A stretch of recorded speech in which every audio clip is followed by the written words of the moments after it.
If you're a new air fryer owner, this video has been made especially for you. I'm going to run through the top 10 things all new air fryer owners need to know, and by the end of this video I will have saved you some time and money and hopefully made you feel a lot more confident about using your new appliance. So the very first thing I need to tell you is relax. I promise you it'll be fine. Your new air fryer is just a small oven, and if you've got a little bit of common sense and a willingness to try things out and learn as you go, you'll be absolutely fine.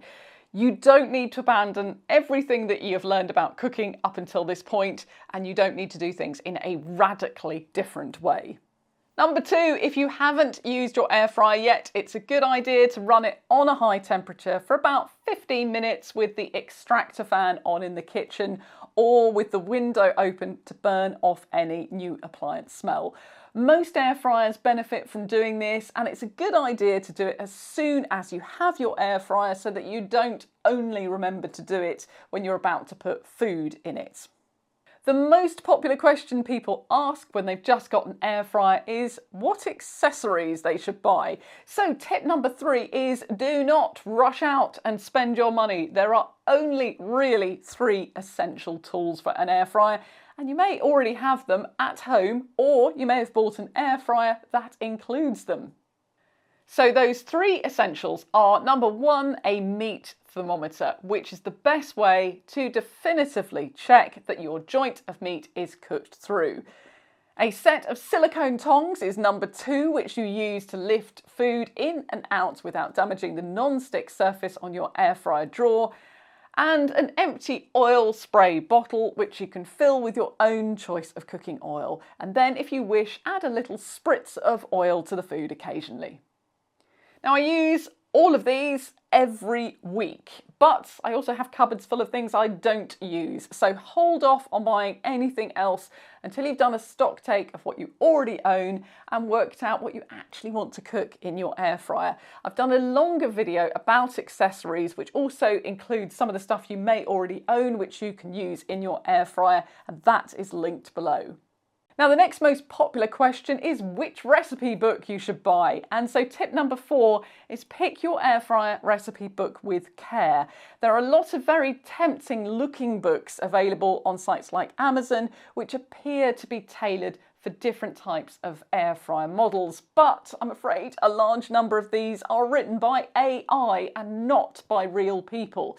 And despite the Union Jack which appears on the front of them, they're not actually tailored to British cooks, and the recipes often haven't even been tested.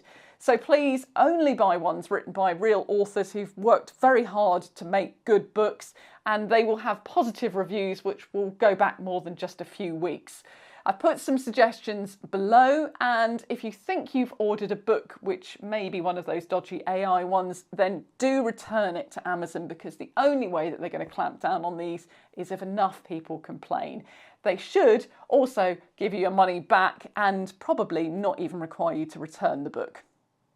So if you've ditched the idea of buying a cookbook, the 5th thing you need to know is that there are loads of great resources online for good, tested air fryer recipes. Again, I've added lots of links to those below, but in particular I want to highlight Good Food and Delicious magazine, as well as Facebook groups for your particular brand or model of air fryer. And I've also just launched my own Facebook page where I'm going to be sharing some recipes and useful tips. So hop over to Facebook and give that one a like as well. Now, most air fryers have something that looks like this in the drawer. Different manufacturers call them different things, but most often they are known as crisper plates. The 6th thing you need to know is that the crisper plate's job is to allow hot air to circulate underneath the food that you are cooking and make it crispy. They also allow excess fat to drain off the food. You can remove them if you're sautéing something, or if you need extra height in the drawer, such as when you're cooking a large chicken. Another tip for you is most crisper plates have little silicone bumpers on the corners. Make sure you leave these on. They're there to protect the inside of the drawer. They're not part of the packaging when you get a new air fryer. but you can pop them out for washing, as you'll find grease and dirt does build up around them. Tip number 7, something which can spook new air fryer owners, is the sight of steam escaping from around the edges of their air fryer drawer. So just so you're aware, this is totally normal, particularly if you're cooking something with a high water content like vegetables. Obviously, smoke is a different thing, and if you see that in small quantities, the first thing to do is to open the drawer and check that nothing is in contact with that heating element above the drawer. If you are concerned about your air fryer, turn your air fryer off and unplug it. Now, you might be wondering if you need to preheat an air fryer. This does prompt a lot of discussion. Air fryers, being significantly smaller than ovens, do come to temperature very quickly, usually in under 5 minutes. So manufacturers' advice is generally that you don't need to preheat. And actually, I've yet to see an air fryer which has anything on it to indicate when it reaches temperature as well. However, there are a couple of reasons why you may want to preheat. The first reason you may want to preheat is if you're following a recipe, because all air fryers take slightly different lengths of time to come to temperature, and so the cooking time in a recipe will often assume that your air fryer is preheated, so everyone is starting from the same place. Secondly, if you're cooking something like a steak where you want to place it on a hot surface, then you'll want to preheat first. At some point, the beeps on your air fryer might start to drive you, your other half, or the dog slightly mad. So the 9th snippet of information is that I'm afraid to say I have yet to find a model where you can turn those beeps off. There are lots of posts on the internet which tell you if you press a certain combination of buttons on different air fryers, that will disable the beeps, but I've tried most of them and they don't work. A few people have actually taken their air fryers apart and cut cables to stop the beeps, but obviously I wouldn't advise that because it will invalidate your warranty. So you will have to live with it. One day, maybe, I'll make a fortune by designing an air fryer where you can actually disable the beeps because no one else seems to have thought of it.